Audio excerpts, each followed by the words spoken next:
Observation 1 is the resolutional analysis. The ACE point is the resolution. The United States federal government should significantly ease restrictions on the export of liquid natural gas and or crude oil. The BISA point is that policy net benefit is the best criterion for the debate. This allows both teams access to predictable burdens and methods of refutation. Observation C is that we don't represent the historical or ethical actions of the, we don't represent the historical ethics or actions of the government. We represent this action. Observation 2 is the background. The first argument is that we only export liquid natural gas right now to countries that the United States has free trade agreements with, and we try to strong-arm countries into generating free trade agreements right now. That's the plan text. The United States federal government, through an act of Congress signed by the President, will eliminate the restriction that liquefied natural gas can only be exported to countries who have a free trade agreement with the United States. Question. Sure. Who all does this result? Like, would we trade oil with, like, you know, some we have sanctions on, like Iran? Would that also break that? No, those things still apply. Those still apply. Okay. Yeah. Advantage 1, free trade agreements. Advantage 1, free trade agreements. The ACE point is the uniqueness. The first argument is that the United States strong-arms countries into free trade agreements right now. You can look to the Department of State working on the TPP, the Trans-Pacific Partnership, that specifically they are targeting Chile, Japan, Malaysia, Peru, and Vietnam right now, trying to strong-arm them into establishing a free trade agreement with us. The BISA point is the link. The first argument is that the plan text happens and that we lift the requirement for free trade agreements in order to get access to liquid natural gas. This leads to a lifting of one of the most serious considerations that countries need to evaluate when deciding whether or not to enter into a free trade agreement with the United States. The second argument is that this is a critical reimagination of our relationship with other nations, that no longer are we exercising our ability to leverage our resources against the needs of other nations in order to exploit them, in order to get them to sign free trade agreements with us. The third argument is that this also leads to a perception shift, that people can see the change in the United States government at the point at which we are no longer exercising our imperial control over the resources that we have. The CISA point of the impacts. The first argument is that free trade agreements are a tool of capitalism. The little a is that we use them to exploit resources, that we have access to certain resources right now, and that we use this to leverage against other nations that have resources that we want. This is a tool of exploitation of other nations. The little b is that this also leads to the creation of things like maquiladoras in other countries with weak worker protections, means that we exploit the labor in other nations and devalue the labor over there by forcing them into positions where they need to work in order to be able to provide for themselves, but are exploited by the capitalist system. The little c is that this causes cyclical poverty, that people are forced to pick how they die because they only have enough money to purchase either food or medicine for the week. That means that individuals who need access to healthcare necessarily have to pick the way that they die, either by denying themselves access to the healthcare that would sustain their lives or denying themselves access to the food that would sustain their lives. It means that these individuals' death is being controlled by the state right now. The second argument is that this begins to resolve some forms of imperial control. The little a is that the United States imperial control is largely economic now, that the way that we exert control over other nations is through the resources that we control and our ability to manipulate them through trade agreements. The little b is that this exploitation is, this leads to exploitation for the labor, that individuals who work in nations that we are exploiting through free trade agreements right now necessarily work longer hours with worse conditions, that these individuals are devalued in the system right now and that we render them powerless in the system. The little c is that this generates disposable populations, that at the point at which the United States doesn't recognize the rights and needs of these individuals, we render them disposable, that we see them as just an acceptable loss in the system of capitalism as it exists right now, and that this is the beginning of checking that back. Are you happy there, Corey?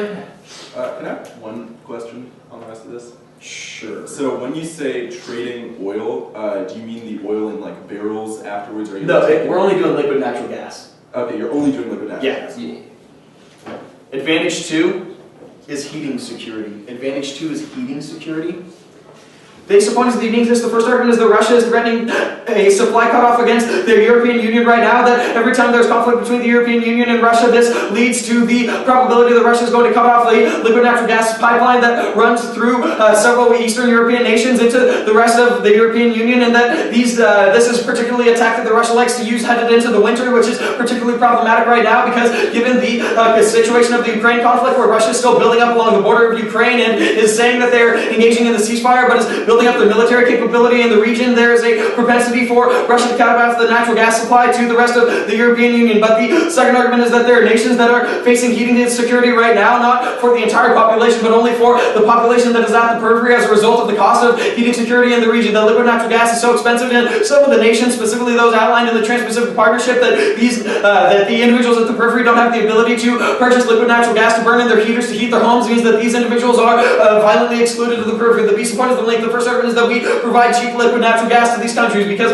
when we lift the restrictions right now, we are going to flood the market with liquid natural gas. Every analyst who's looked at U.S. liquid natural gas supply says that we are going to provide an extremely inexpensive form of liquid natural gas to other nations, means that we are going to drive down the prices in those countries and make it more accessible for individuals currently at the periphery. The C supported the impacts. The first argument is heating. The little a is that liquid natural gas is primarily used by individuals in their heaters in their home, that your home's heater runs on liquid natural gas, and that this is how individuals provide for themselves in the winter months. The little b is that heating is key to survival because it decreases your exposure. At the point at which you are able to keep warm, you are necessarily more protected from the cold months, means that these individuals have a higher propensity to be able to live longer, but this also helps with food insecurity, because individuals in food insecurity who maybe aren't at risk of dying from exposure, but who are in a slightly colder environment, burn more calories in order to heat their bodies in these colder environments. Having slightly more heat means these individuals need to burn fewer calories, means that these individuals are using less of their food calories on heating themselves and more of it on exercising their daily lives, means that these individuals are no longer being restricted by their inability to get access to food. The little c is that this helps to begin to resolve the problems of capitalism. We're not claiming that we resolve all of capitalism, but what we're saying is that we can begin to break down some of the worst problems that are coming out of this right now. But the second argument under the impacts is that this leads to EU heating security. The little a is that removal of liquid natural gas is a historical tool that Russia uses to punish the European Union for any action that it disagrees with, and that this necessarily happens during the cold months, which forces people into exposure. That Europe is a particularly cold place, specifically the more northern regions of Europe, which face particular heating insecurity because of the extreme temperatures that they face in the winter. The little b is that we're going to be able to prevent freezing of these individuals at the point at which we can provide enough liquid natural gas to these nations to be able to provide for their security into the future. The infrastructure exists. The only thing that is lacking is the legal capability for companies in the United States to provide the liquid natural gas that is requisite to resolve these issues.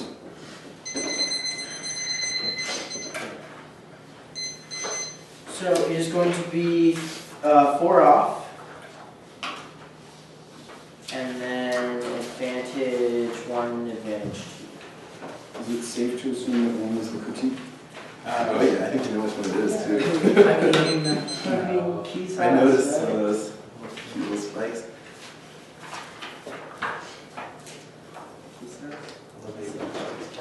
Huh? I don't know, I just like it.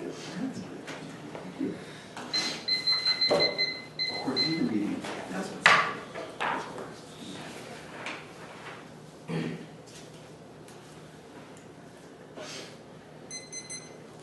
First argument is topicality. A is the interpretation of race means to reduce, not eliminate. A race means to reduce, not eliminate. Ease means to reduce, not eliminate. Ease means to reduce, not eliminate. Violation, you eliminate all restrictions. The first argument is limit for breadth. It's going to be always outweighed by depth. Depth is really important because we all have to make multiple topics and have to pursue each topic in depth each time. If they pick any part along the spectrum of reducing, they can say any number of affirmatives, and that's not less versus our arguments about the energy and reserve the top. There's a topical version of their app. They can reduce some of the restrictions. The second argument is that there's on ground we should get the ability to eliminate we should get the eliminate CP, and they took it away from us. Granted, the internal interference. You should vote on this and a priori issue because you need to understand the rules of the game before you play them. You should vote on competing interpretations because this allows for linguistic education at the point where we allow the learners to make the meaning of words. Also, it reduces judgment mention. This is a vote for fairness and education.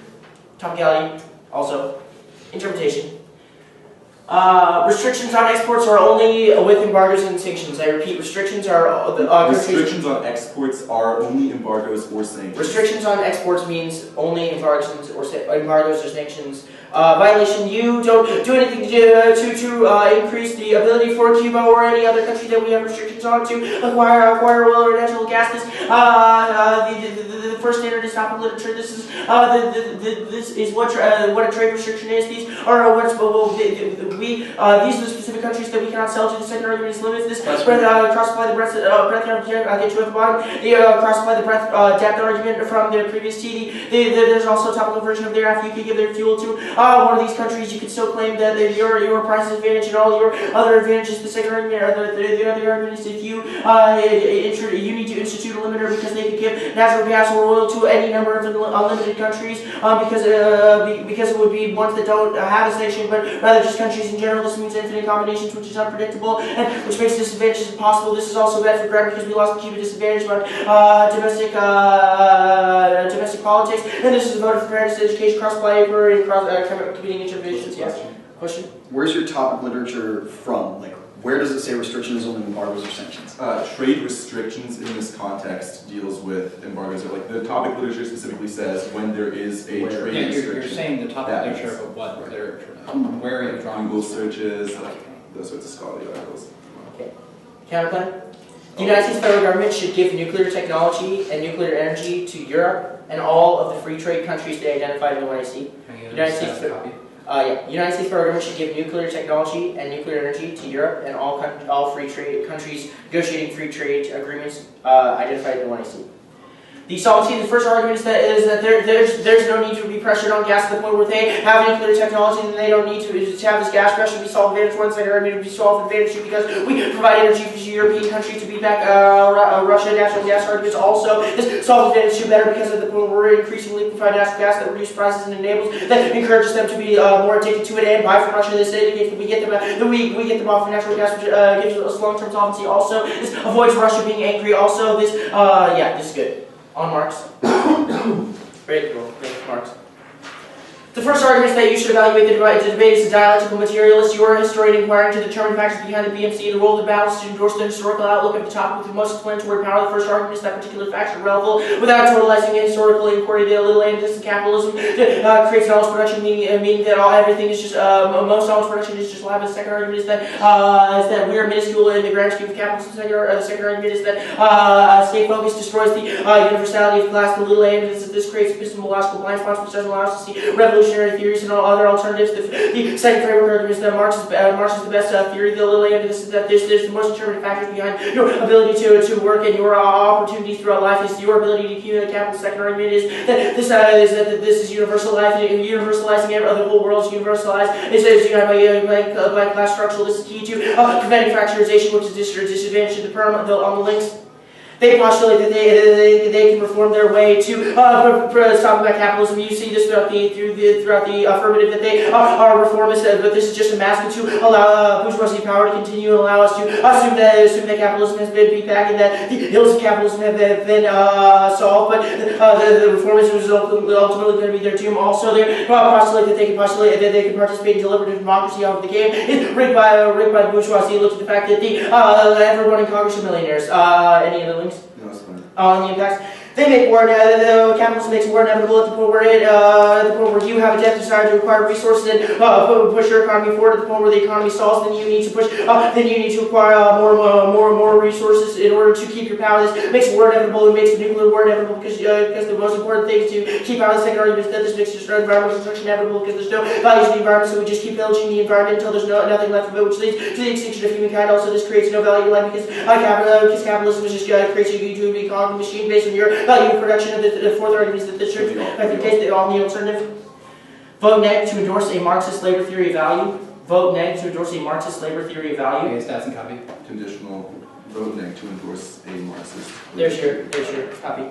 The first argument is that the revolutionary theory is key to revolutionary action. We need to immerse ourselves in revolutionary theory in order to know what the next action. The next argument is that voting negative is key because little a's that can get in capitalism is key in every instance because we need to destroy it in every instance in order to fully be direct. But the second argument is that we allow ourselves to interrogate the class hierarchy and figure out our place within it and how we perpetuate it. The next argument is that we created an enemy versus capital. Capitalism controls the knowledge production, but which means that we only need to create the conditions necessary for an alternative to come up, not the endpoint, but the purpose is always going to be severance because they would sever out of the representation they want to see, and it's always going to be leads to regeneration of capitalism. On the affirmative. Can we ask you a question? Sorry. Yeah, sorry. One. We already answered one. Okay. The first argument is that they're not going to gain any traction on this free trade argument because we're still going to be exploiting a number of different things other than natural gas, which will lead to the impacts that they're trying to prevent. The first argument is that corporations dictate much of the negotiations of this quote. You do nothing to change this. It's indicated right. Like, look, I was in Jordan, and the Jordanian free trade agreement is absolute shit because corporations just ring roughshod. You do nothing to change this. The next argument is that they use other resources to entice this country to come into control. You do nothing to change this. The next argument is that markets still exist, which means that there will still be an incentive to go to the United States, which means the European impacts are inevitable. Also, you don't reform capitalism enough to solve any of this back. There's no. Also, they provide no clear access to solve back for their impacts. Right, the Russia stuff on the and advantage too. Russia's going to be mad under the plan of where we completely undercut their market. Their entire economy is predicated off of cheap natural gas, which indicates they'll be extremely angry at the point where we do the plan. The first argument is that Russia's bad is going to be really bad because one, they're going to cut all of the natural gas in Eastern Europe, which is going to be a case turn. But the second argument is that this is going to lead to war between Russia and Europe in Ukraine. They are not fighting now, but they will violate the ceasefire and just go back in Ukraine. That spirals out of control. This leads to war between Russia and Europe, which will turn your case because this will prevent the shipments of the natural gas to come into European countries, which will enable all of the freezing that you identify. Anything else, Irving? Yeah, impact defense. Say they can't solve food insecurity and heating. Yeah, they can't solve food security to the point where capitalist companies still control the food supply.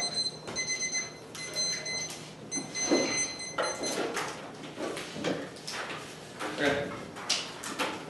The order is going to be topicality on ease. Topicality. Topicality ease. Yeah, so the first topicality. Yeah. Topicality 2 on frictions. Okay. Then it's going to be case. Just going to go advantage 1, advantage 2. Okay. Then we're going to run through the counterclaim. And then, sorry, straight down the counterclaim. That's not what I'm trying to say. Then the alternative. And then.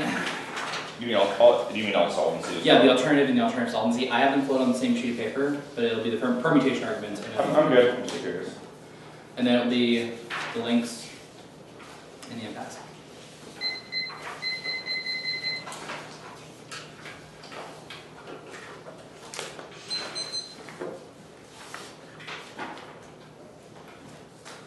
Everybody good? Absolutely. Okay. First argument, we need that other restrictions exist, which means we don't eliminate all restrictions. Second is counter-interpretation, that ease means to eliminate, and ease means to eliminate. Third is we need our counter-interpretations, we eliminate the restriction for free trade countries. The fourth is counter-shares, little a is that this is debatable, that there are multiple arguments on both sides, and in fact this provides better ground to you because the fact that you have arguments as to why the full elimination would be bad. Third, second is this is grammatically legitimate reading of the resolution. And the last four, for the best access for both teams into the debate. Third is that the third argument is that this is that the affirmative has the right to define the resolution reasonably as long as both debatable and grammatically legitimate. This prevents teams from just writing multiple topicality shells that would never be able to meet in order to exclude us from the debate. You say limits first, that you overlimit the topic because you make this for you form pigeonholes into one affirmative, and you eliminate any actual in-depth research on the topic. Means this turns all of your breadth arguments. Additionally, you say ground. You say you had access to ground. You could have read arguments about why full elimination is bad, and you just didn't get the ground that you want. You're not always guaranteed the ground that you want in parliamentary debate. You say competing interpretations. This is just allows for a race to the bottom, and allows for just the spreading up the most arguments possible in order to justify your argumentation. Good. Yep. Topicality on restrictions. The first argument is we meet that this is a functional embargo on countries without a free trade agreement. Means that this is we are easing restrictions on embargo countries. Second is counter-interpretation. That restrictions means a legal barrier to action. Restrictions means a legal barrier to action. Third is that we meet our counter-interpretation because the legal barrier to action is the restriction says you can't export to free trade countries to non-free trade countries. Fourth, the counter-strength versus debatability. This provides the best ability access to debatable arguments on both sides of the topic. And last four, the argumentation about why. For argumentation on why the restrictions themselves are bad, not necessarily against embargo countries. The little b is that this is grammatically legitimate reading the resolution, that there is argumentation on both sides, and that this is a very predictable understanding. Little c, so you can if the affirmative has the right to divide, you can cross-apply from the other flow. Additionally, you say topic literature. You don't tell us what topic literature that you are drawing from. We say there were multiple articles about our affirmative. If we can find warrants for an affirmative on this, you can find warrants against it. It means that there is argumentation on this. Additionally, you say limits. You overlimit the topic to the point which we are pigeonholed into one affirmative. That is not always the best ground. This means that you should not have access to this. Additionally, you say ground. We say you had access to the ground that you wanted. Good. Not the ground that you wanted. Good. Yep. On advantage 1. You say there's still going to be exploitation because corporations determine how free trade agreements are written. This is exactly our argumentation that the United States, and specifically the corporations within the United States, will allow for the pigeonholing of countries into free trade agreements that are designed in order to benefit United States corporations. This is exactly the idea of capitalism that we are indicting through the PMC. Necessarily means we are able to resolve this. You say that we use other resources first. You can tell us what other resources are necessary. Additionally, second, say that liquid natural gas is especially key because of the fact that the energy crisis affects multiple different countries and is one of the biggest things, especially during the winter months. Necessarily means that it allows for the United States to pigeonhole different countries. Additionally, you say the market still exists, which means that the impact is inevitable. This is not a response to our argumentation about how the restrictions prevent any access for individuals to have the necessary heating supply, and that even if markets still exist, we should not be pigeonholing other countries into free trade. We are forcing this idea upon themselves. The last argument they say is that we're not the reform that's enough to solve. We are enough. We're reform in order to resolve this instance of exploitation, resolves the specific worst instances of capitalism. On advantage 2.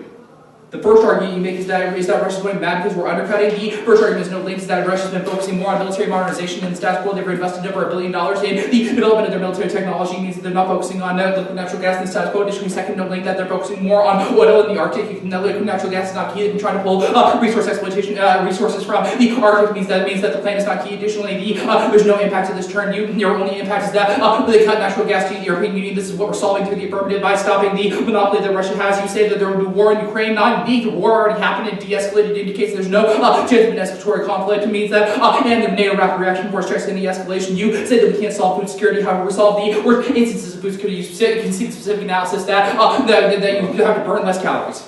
Counterplan. First argument is going to be term. Do the plan and the counterplan. There's literally no reason as to why these two things are mutually exclusive, and you don't provide a specific warrant as to why liquid natural gas is key. You have to go for some of the case debate. Additionally, just because this is the only reason as to why you get a net benefit on this is because you say that you solve for the advantages, but there's no net benefit to the counterplan. Means that you won't be able to solve this. Additionally, the second argument is going to be solvency deficit that you don't solve advantage. You can't provide necessary heating through things like electricity because the power grid is not necessarily strong enough in certain countries in order to be able to resolve the internal conflict. People's heaters aren't electric. This means additionally, people's heaters aren't. Additionally, this is a disadvantage to the counterplan that people's heaters aren't electric now, which means that you force individuals of poverty to the periphery because these individuals can't get access to have to buy new heaters in order to be able to have access to the electric grid in order to be able to heat their homes. Necessarily means that this is only a solvency deficit, but also a terminal downside to the counterplan. Additionally, you don't solve back for advantage 1 because we still utilize things like liquid natural gas in order to pigeonhole other countries into having access to the necessary heating resources. Means that you don't solve for any of the cases. Good. That links to the criticism. This is also linked to the criticism, but they're going to kick one of them, so it doesn't really matter. On the alternative. First argument is permutation did plan and endorse the Marxism labor theory of Marxist labor theory of value. Thank you. Firm did the plan and endorse the Marxist labor theory of values. A couple of arguments. First, that these two things are not mutually exclusive. You can engage with the affirmative political ideology and still engage with and still be able to endorse this specific ideology. Necessarily means that this is not mutually exclusive. Addition to second, the Trojan horse that this allows us to be able to get inside the capitalist structures that are so totalizing that there's no space outside of them. Though there is no space outside the system, you have to work within these structures in order to be able to break them down. Means that the permutation is the best way to solve. The impact scenario on advantage 1 is explained through the Marxist labor theory. Additionally, this is a reason why the permutation solves best because our advantage 1 scenario is specifically isolated through an understanding of labor theory of value. Necessarily means that we are the action that we are the end result of the alternative. Additionally, on the alternative proper first argument, the disadvantage that you see the political argumentations that you give up the political structures that are necessary in order to be able to allow for the breaking down of these structures. You try to work outside of them, but inevitably that doesn't function. This has a couple of implications. First, is terminal solvency because the individuals, all the guns, all the money are these political elites, which is not going to allow for the alternative to function. Additionally, second, this is actually a disadvantage because it allows for these political elites to isolate and destroy you. This leads to worse violence. And additionally, third, this acts as a net benefit to the permutation by allowing us to function within these political structures to break them down. But additionally, next argument is the disadvantage to the counterplan to the alternative of ableism that the labor theory entrenches value-based economy based on physical labor. That things are only valuable based on the labor that went into them. This is intrinsically exclusionary to those individuals that are differently able, including individuals who can't necessarily work within a factory. Means that you eliminate any ability for them to be able to generate revenue for themselves. Means this leads to things like systemic violence and exclusion against these individuals, and destroys entire periphery populations. Additionally, there's no solvency for the alternative. Not only is there no the labor theory doesn't solve for capitalism. They are not changing the way that the market functions, but rather they just change how costs are set. Necessarily means that we still have a market by which you can function through. Basically means that they do not break down capitalism. Additionally, on the links themselves. First argument is going to be turned that we break down the worst effects of capitalism, that capitalism is not intrinsically wrong, is not intrinsically bad, but rather there are specific instances where capitalism has broken down and has led to structural violence. The affirmative breaks down these worst instances through things like free trade agreements that necessarily lead to the worst violence and exclusion to the periphery. Additionally, the next argument is going to be turned that the affirmative is the representatively breaks down the understandings of capitalism, deals to our indicts ideas such as back to doors that break down our understandings and lead to the worst forms of violence. Additionally, on the impact level, we say that you have to have life in order to have the value of life. Necessarily means there's no internal link to this. The order is TEs and then T restrictions means only embargo or sanctions.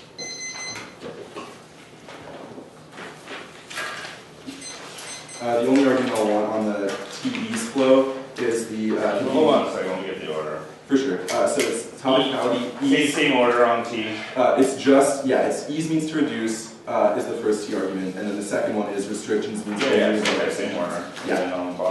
The only thing I'll want from the first one is the stuff that's on the bottom. I don't care what you want on this. I want the order of speech. That's it. That's it. No, that's it. It's just it's the first T and then the second T. So I guess we know we're not going to be talking about capitalism anymore. So, all right. Shocker. All right. With an overview, meta level on top of everything. Okay. Cool. Sweet. Everyone ready? Yeah. No articulation of reasonability anywhere in the debate means that you will evaluate the competing interpretations on the second topicality argument. Your only argument, you can go drop down to the voter level of the first topicality argument. You can extend the a priori argument, which means you're evaluating topicality first. Your only answer to competing interpretations is the race to the bottom argument. We have a couple of responses. The first argument is you conceded competing interpretations is best for linguistic education, and that it also decreases judge intervention, which means that it's independently better evaluated than reasonability, even if you had brought it up. If you don't even actually breathe the word reasonability, even if you had, I'm going to assume that you'll try to make some sort of claim for reasonability in the next speech. We would articulate the reasonability inherently increases judge intervention, which is bad debate because we have already defaulted to methods like competing interpretation for literally every other advocacy debate, which means there's no reason that we should default to reasonability on this. Additionally, reasonability is a question of if their interpretation is reasonable, not if they are reasonably topical, which means that all of our standards will be reasons to why their interpretation is not reasonable. But additionally, I don't think you have any articulation of reasonability. There's no specific thing here. I challenge you to find it. Competing interpretations is the manner in which we're evaluating the debate. So go to topicality. Overview on topicality. Their interpretation of legal restriction allows them to send as much crude oil or natural gas to any combination of any country with which we do not currently have a free trade agreement. This is devastating. We have free trade agreements with very few countries. We don't even have free trade agreements with Europe. This means that they can literally have an act that gives natural gas to like a combination of 3 different specific countries in Europe, and then claims advantages based on how those countries are interacting. Our argument is that this is our limits argument from the get-go, and that your counter-interpretation allows an infinite number of acts and an infinite number of combinations of both crude oil and natural gas. Let's go to your we meet first. You said that you're a functional embargo, that you are using restrictions. First response to this is that your legal restriction can be traded with any country. We make the specific argument that sanctions or embargoes are very specific to the literature. This is the type of trade restriction that allows trade to not go to a certain country, not a question of the manner in which the trade is constituted. If there are tariffs on the trade that are extensive, argument is that the topic literature indicates specifically that trade restrictions of this form are not the types of individualized tariffs or anything like that. They are actual restrictions to action. Your counter-interpretation is restrictions means legal barriers to action. If there are still too many acts, because any non-free trade agreement country or a combination of them could just just be traded oil, right? You could just claim advantages off of any individualized country, which means there are still an infinite combination of derivatives. Additionally, you have a couple of, so first I'm going to be extending our standard, and then I'll answer the counter standard.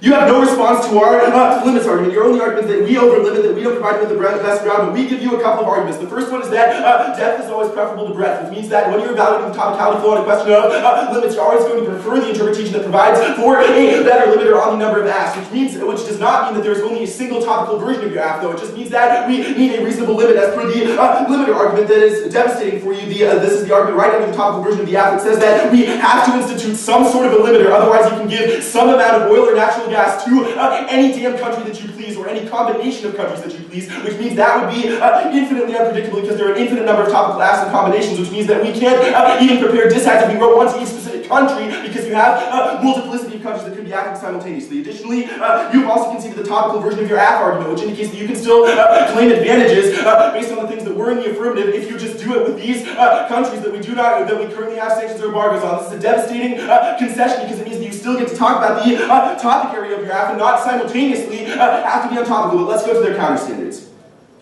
Their first argument is debatability, that they give the best access to debatable argument. First, there's no warrant to this, but secondly, this isn't true because you get infinite prep on your case and we get none as per the limits argument that we've made that you are not adequately responding to, which is that you get an infinite permutation of individualized countries and the amount that we send to those countries and which sort of restrictions we reduce. Additionally, you say that it's grammatically legitimate. That may at best be a reason why your counter-interpretation is feasible, but it's not a reason as to why it is preferable. There's no offense. All the topicality is a question about the best case list on a given topic. It is not a question about what the necessarily best definition is. Argument, you say that the Aff has the right to define. First argument is that this is not true rampantly. If you had the right to define everything in the broadest sense possible, then we would get no depth on every debate. You can cross-apply the depth being greater than breadth argument on this. You have the right to define, but argument is that we should be able to test your definitions of the world in order to determine whether or not we've had the best and most educational debate on the potential case list for this topic. Additionally, unreasonable definitions should still be rejected, and the only metric that we have for evaluating this is not on a metric of reasonability, it's on a metric of competing interpretations, which means the only question is their interpretation preferable to our interpretation? The only comparison that you'll make. Additionally, those are your only three arguments. You do not have offense under your counter standards as to why your interpretation is more limiting. You don't say why it provides us with better ground. You just say best access to debatable arguments with no warrant. There's an additional disadd to your interpretation, which is that there are multiple legal barriers and different types of legal barriers, which means that there's an infinite number of potential barriers that your Aff could remove, which allows you to also gain additional advantages off of like small, shifty changes in the legal system, which indicates that allows for an even greater multiplicity of Affs because you can just eliminate a bunch of very specific and individualized legal barriers and then claim individualized advantages off of all of those, which means that your interpretation independently is even worse for this because it also allows for that. Additionally, you say that we don't isolate the topic literature, that you can find words. We give you the argument that our definition is the best definition of trade restrictions because these sorts of things, this type of trade restriction is what's being talked about. You just say that we can find words about your Aff. It's the question of which part of the topic do we want to be talking about, not whether or not we could respond to your Aff. The argument is that the best part of the topic to be talking about, the most specific part of the topic to be talking about is countries that we are currently sanctioning or embargoing because those trade restrictions are the most stable ones that we could have, which means that the most stable case list and the best case list is always going to be found under our definition of the resolution. Additionally, your only response to ground is that you had access to ground, just not the ones we wanted. You conceded the arguments that we've still lost specific dissads under this, like the Cuba politics dissad, or specifically that we lose dissads on literally any topic because you can pick an infinite permutation of them and you can make any of our dissads go away through magic, as per the argument on the limits argument, because you can take any two countries, right? You can take two countries that are in conflict right now, give natural gas to both of them, and claim a relations advantage with any two countries in the world. This is pretty messed up. There's no way we have the potential to predict this or create a dissad off that. What's up? Based on your interpretation, couldn't we have just given liquid natural gas to North Korea and thus you wouldn't have gotten your Cuba dissad anyway? Our argument is that you rob us of a specific politics scenario in any one of those cases, right? You could just eliminate it from North Korea, but that would still rob us of the ability to read specific arguments on that one specific topic. What's up? So then which affirmative doesn't do that? Our argument is that your Aff has, the sanctions argument has a set number of countries that you have the ability to give oil to, which means that our dissad ground is predictable to some extent. If you do not limit down the number of countries and it's just anyone we don't have a free trade agreement with, that is an infinite number of Affs because there's an infinite number of combinations between all of those. The countries with the sanctions are at least similar enough that we have the capability to leverage disads against that. Additionally, that's not relevant. The only relevant question is the question of limits, which is between the two interpretations where we'll do some comparison now. They have not given you an argument as to why limits inherently are bad. They have just said our interpretation is over-limiting, but I would say that they have not provided specific bright lines to which interpret is not over-limiting, and theirs is very clearly under-limiting. We would extend the argument about depth versus breadth. There's no specific response here, which means you're always going to prefer the interpretation that provides for the deeper and richer case list, which is clearly ours. You can have an infinite number of legal barriers removed, and you can have an infinite number of combinations of non-free trade agreement countries right now get this sort of oil. That is an infinite number of combinations. That is bad. Our argument is that we have a topical version of your Aff argument, and we institute a very clear limiter that says that you only get countries with embargoes or sanctions. That is far less on the topic and allows us to still debate about the same issues of your advantages while still giving us reasonable disadvantage and limiting the topic in a manner that is effective. Overview and T. Mishandling the topicality and conceding our limit standard and not providing any sort of competing interpretation means that you're going to be voting affirmative Oregon on this on this debate. On the T. Extended across the fact that there's no articulated counter standard to or competing vision of topicality of the competing interpretations. There was no articulated reasonability. There was no explanation of that means. They could try to cross apply this debatability argument to reasonability, but don't do that because it was not actually because it was made in the standards debate, not the competing interpretations debate. So when limits are key to education, they get that comparison between the voters and those sorts of things. Okay. And then extend the limits debate. The limits is going to be more important to any of their defensive standards that they provide because we have proven that your interpretation is it allows for the infinite number of affirmatives, and that kills debate. We have internal link arguments on that prevents us from having a clash because we have no ability to generate offense on disadvantages. We have no ability to create arguments that can actually engage the affirmative because they can just shift out of it. Yeah. Depth and clash are the critical internal links to education. Depth and clash are the critical internal links to education. Which means that our limit standard or fulfilling depth of education is a prior question to getting reasonable education from the activity. Which means that fulfilling the depth of education is a prerequisite to getting good education. It's a prior question to getting good education in debate. None of their standards impact out to anything. Like they don't say why. Yeah, exactly. None of their standards impact out to anything. They say that we're overloading. There's no impact to this. And there's no bright line.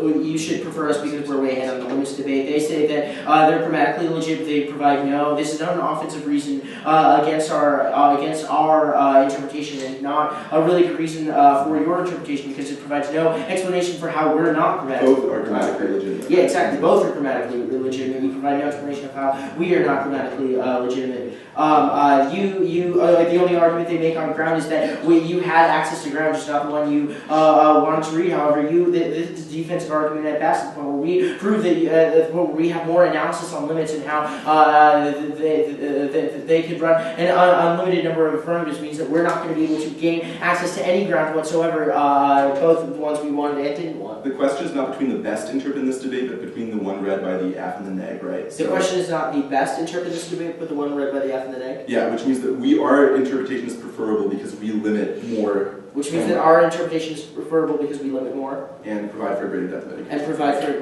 greater depth of education. Yeah, it's good. There will be an overview, then I want the first topicality where they make the arguments for competing interpretations, and then the second topicality on restriction.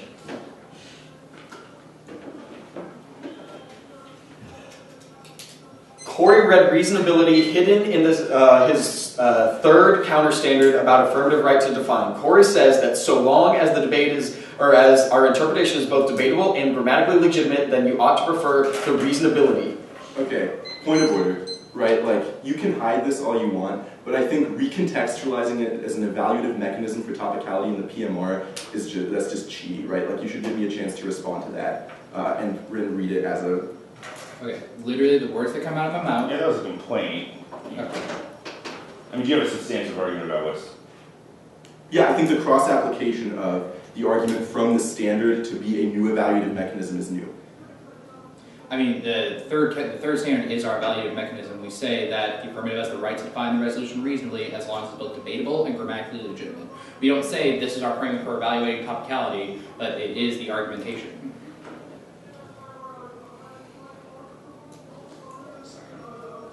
I'll take that out before we move on.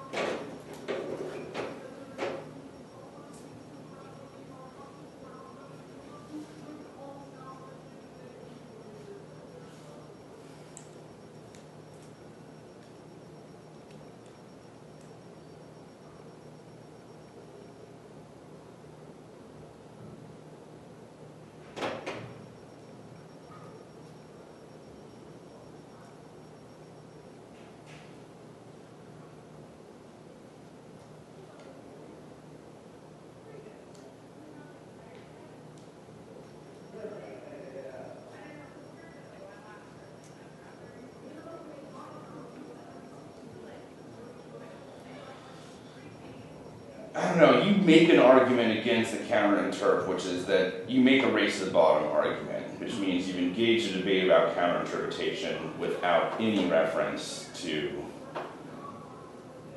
affirmative right. Okay. So, I mean, take that as you will. I think you're working with the standard. Okay. Regardless of how this debate is evaluated, when my opponents are making key concessions at the standards level, they're never going to be winning through competing interpretations. The affirmative team is going to be winning today because we're simply right at the question of the interpretation level, but we are also going to be carrying the crucial arguments through the standards level of the debate. Are you happy on that sheet, Corey? Yeah. All right, on to the real team. A couple of key arguments that I want here. First, you can extend Corey's we meet. The only response that they make is that this could be with any country and that it's not a question of minor trade and that the topic literature doesn't indicate individual tariffs. However, the topic literature specifies the one tariff that applies to all countries that we don't have free trade agreements with. When we ask them which topic literature they are referring to, they can't tell us, but we tell you that we have multiple articles that refer to our inability to export liquid natural gas to any country that we don't have a free trade agreement with. This is the story coming out of the PMC, and they fundamentally fail to respond to this. When they can't tell you the specific topic literature, you're never going to be allowing them to win at the topic literature level. However, the next argument that I want is that you can extend the counter-interpretation. The only response that they have to this is that there are too many affirmatives. However, and that this means that they don't have an access to ground. We're going to talk about this later at the standards level, but they read a counterplan and a critique still, so they have plenty of opportunities to answer this. They are not running out of ground. They are reading so much that the timer is going off while they're still reading. It's not like the timer went off when they didn't have any arguments left, so there's no reason why you're going to be evaluating this argumentation. I think you get the argument that we had access to some ground. I don't think you get the argument that the counterplan and the criticism prove that we were fine in the debate, right? Like you can, why? Like I just have the argument under ground standards that we had access to some ground, just not the ground we wanted. I'm responding to what you say against the counter-interpretation. They didn't go for ground in the rebuttal, so I'm not going to worry about this Okay. too much.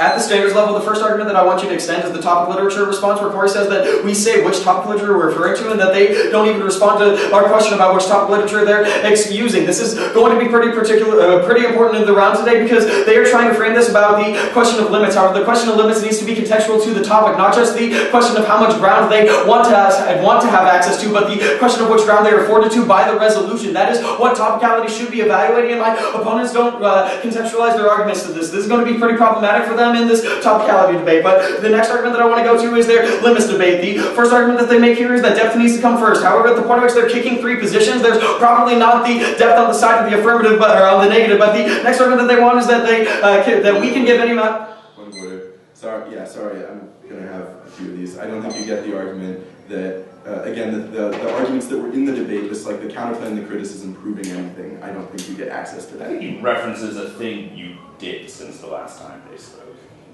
Okay. But the next argument that I want is that they say that we can give any amount of specificity to individual countries and that this is going to take them away. The first argument that their first response that I have to this is that we're not giving the abuse that they are claiming here. They're saying that we are delinking them by reading this one specific graph and then no linking all of their offense. We never make a single no link claim is probably the reason why there's no proof of abuse, but the next argument is that we are giving them, no proven abuse is new, I think. I don't think there's any sort of an indication as to why you evaluate in-round abuse versus potential abuse given anywhere earlier in the debate. By the MG, for example.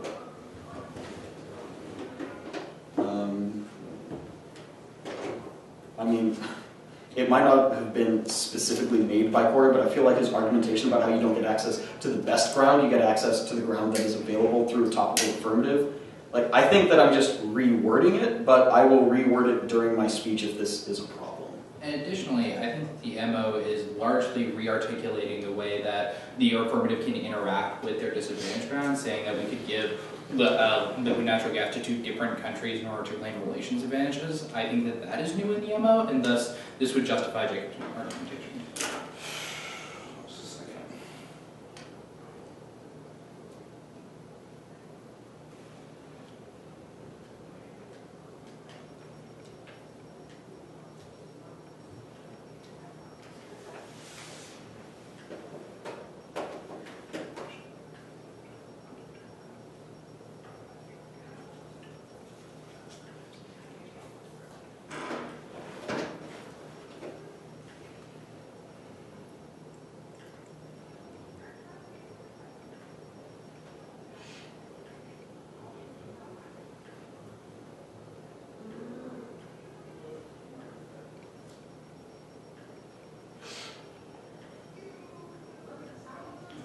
Alright, I've got the infinite combination, well, some version of the infinite combinations argument coming out of the LO, and I think we'll leave that one on the ground.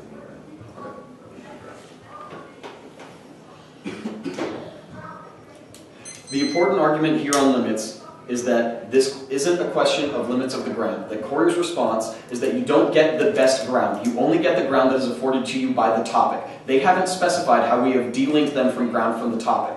This is particularly important for a couple of reasons. The first reason that you need to be evaluating ground from the topic first and limiting the topic first is because topicality is a question of whether or not the affirmative falls within the scope of the topic. What Corey's argumentation was proving was that we fall within the limit of this resolution by saying that we remove a functional lit embargo that exists. And second, Corey says that the counter-interpretation of restrict is that of legal barriers, and that we are restricting a legal barrier that exists right now. So Erwig, during his speech, specifically says several times that we need to look to legal restrictions, but there isn't the word legal restrictions that exists in the resolution. The resolution says ease restrictions. It doesn't say ease legal restrictions. So the contextualization that he's trying to make to this, to his interpretation isn't going to be functioning here. But the next argument that I want you to look to is the debatability argument, the debatability standard that Corey makes. The only response they have is that we get infinite prep time and they don't get infinite prep. However, they've been reading Marx for the past couple of years. There's probably a reason why they've had more prep on this resolution than we have. But the next argument is that it's still perfectly debatable. It's still, you can still get links to critiques. You can still get your counterplan ground. Is probably a reason why this is still a perfectly debatable topic. Just because you don't get to read your specific politics narrative doesn't mean it's no longer debatable, and it's probably a reason why you still get access to the fairness and education that you are claiming are the important voters in the debate. But the next argument that I want to respond to is their disad that they put up to the interpretation. The only response that they make here is that there are multiple types of legal barriers and that this allows for infinite specificity. However, they're reading abuse that didn't happen. We don't infinitely specify down to one particular context. We specify literally to every country that we are not exporting liquid natural gas to as a result of them not having a free trade agreement. It means that we are not providing the abuse that they are claiming on this disad. Yeah, Corey. Affirmative right to define is necessary because otherwise they can just write top down. Right, more affirmative right to define is necessary because otherwise they can just exclude the affirmative from the round on a certain interpretation every time. So as an underview, we meet their interpretation, but our counter-interpretation is reinforced through our standards, particularly the topic-based literature which they draw means that the affirmative team has won the debate.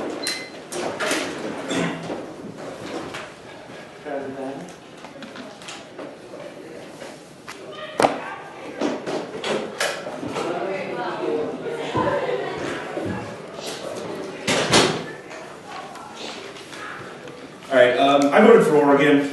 Not super stoked about it. I think this interp is pretty absurd. I think you guys have got a fair bit of ground. If you can get there earlier on, I mean, you're making some good observations about it. It's not legal restrictions, it's trade restrictions that he repeats over and over again. I think it makes really obvious that they're subbing in some words there. I think also you just haven't put yourself in a position to demonstrate that you don't commit the type of, or even allow for the type of abuse that they're indicating. So much is predicated, the limit debate is really, coming from them, is really predicated on this concept of infinite combinations, but you do know combinations of countries. You open it up to all, globally, all countries, which is an argument you never make. So I evaluate procedurals by kind of working backwards. So first step is there a voter? And in education is functioning with kind of the depth breadth argumentations, functioning as a voter for me in this round. So then I start looking at what standards have the capacity of interacting with that voter, and I think that's where you all start to get heard. You don't have any argumentation in the debate about how your standards interact with the voters or impact really education. I think you have the capacity to do that maybe with the debatability argument. I think you're just very much not anticipating them going for teeth, is the long and short of what happened here. You just don't have much to interact with limits, I think, or with, well, I should have acknowledged competing interpretations. So that is how I'm going to evaluate the position. I just don't think you have much that interacts with limits. To me, stupidly, this becomes a debate about the number of possible cases under any given interpretation. Theirs is less than yours, and that makes it a win. I think, I think they don't go for the other T position because you do have a limits argument there where you say they will limit you to a single case, a single potential case, and over limit. You really could have used an over limit argument, I think, would have helped. So that's the long and short of it, not too complicated there. Have any questions? I think so. All right, thank you.